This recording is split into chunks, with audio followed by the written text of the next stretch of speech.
Welcome to the PosiCharge how-to video series. In this video, we'll briefly touch on the installation procedure for the ProCore Edge Opportunity Charger. As we mentioned in our introduction video, the ProCore Edge is an opportunity charger that is available in a 3, 5, and 10 bay configuration. Each bay within the ProCore Edge is designed to hold one power module. With that in mind, let's go over the installation procedure. Because your ProCore Edge has been built for your specific needs, you'll want to confirm that the electrical ratings match your intended AC input supply, the DC output current, and the voltage for the batteries you'll be charging. The ProCore Edge has a side-to-side airflow design, so it's necessary to provide adequate spacing around the charger. This is absolutely necessary, especially if you plan to have more than one ProCore Edge charger operating on the same floor space. Because of this, the minimum standard side-to-side spacing is 18 inches. If you choose to place metal panels or dividers between the units, the minimum spacing is 4 inches between the charger and the metal panel.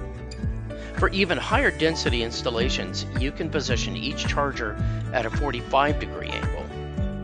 Next, you need to determine if you want to install your ProCore Edge as a wall-mounted unit or a floor-mounted unit.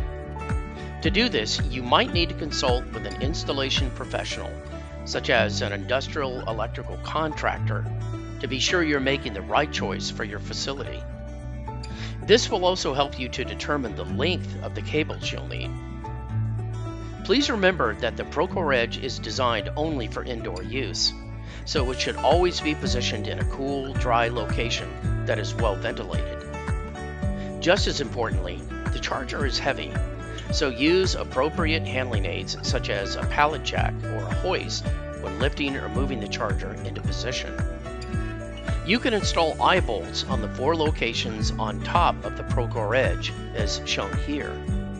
Simply remove the filler screws with the 4mm hex key before attaching the eye bolts. To wall mount the charger, use the bolt locations on the top bracket for reference to secure the top bracket to the wall. There are 2 slots on the back of the charger for mounting it to the wall mount bracket. Mount the charger on to that top bracket. After mounting the charger on the wall mount bracket, secure the underside of the L bracket and tighten the bolts with 52.2 inch-pounds or 5.9 Newton-meters of torque for the 3-bay or 5-bay charger and 35.4 inch-pounds or 4 Newton-meters for the 10-bay charger. To floor mount the charger on the optional stand, secure the stand to the floor using the 8 bolting points provided. PosiCharge recommends using M10 or 3/8 inch bolt threads. Using the slots on the back of the charger, mount the charger onto the top bracket of the floor stand. Then secure the underside of the charger with the L bracket. Once your ProCore Edge is securely in place, you can begin setting it up for operation. You'll need the following tools for setup: a 4mm hex key, a Torx TX30 for removing and reinstalling the top panel on the 3-bay or the 5-bay charger, a Torx TX25 for removing and reinstalling the top panel on the 10-bay charger and for the DC output cable panel, and a flathead screwdriver for the terminal screws. When you're ready to actually move your ProCore Edge into position, be sure to disconnect all power from the unit before continuing. Remove the M6 screws from the top panel of the 3-bay or 5-bay charger, and remove the M5 screws from the 10-bay charger. Connect an NEC-approved AC shielded input cable to the charger through the AC service entrance as shown. Here you can see the AC service entrance for the 3-bay unit, the AC service entrance for the 5-bay unit, and the AC service entrance for the 10-bay unit. Use the appropriate wire size or wire gauge, or larger, for the maximum kilowatt rating of the charger. To be sure you select the right wire size, See the specifications table in the Installation, Operation, and Maintenance Manual. Place the appropriate clamp in the AC service entrance hole to secure the cable. Connect the 3-phase AC input power cables. Please note, be sure the ground and power cables have been properly stripped of the installation about 12.7 millimeters or 1/2 inch from the ends. Loosen the AC input terminals with a flathead screwdriver and insert the stripped ends of the ground and power cables. Then tighten the screws with a minimum of 22.2 inch-pounds of torque or 2.5 newton meters. Then be sure the clamp has been properly tightened. DC output cables have been provided with your ProCore Edge according to your specific order. To connect the DC output cables, remove the Torx TX25 screws from the DC output power cable panel located on the bottom left side of the charger. Then pull the panel up and away from the cabinet. The positive cable connects to the bus bar stud on the right, and the negative cable connects to the bus bar stud on the left. The torque value for both is 216.8 inch-pounds or 24.5 newton meters.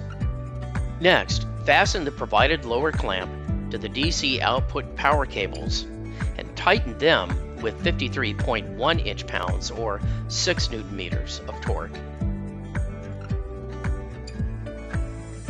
The ProCore Edge 3-bay and 5-bay chargers come with a 10-way screw terminal connector located behind the DC output power cable, while the 10-bay charger comes with a 12-way screw terminal. This enables you to utilize a remote battery connection. To connect the battery communication wires, refer to the bare-ended signal connections table in the Installation, Operation, and Maintenance Manual. Using the information provided there, connect the battery communication wires to the screw terminal. Then tighten the terminal screws with 5.3 inch-pounds of torque or 0.6 newton meters. Once the remote battery connection has been installed, you can reinstall the DC panel. Last of all, reinstall the top cover.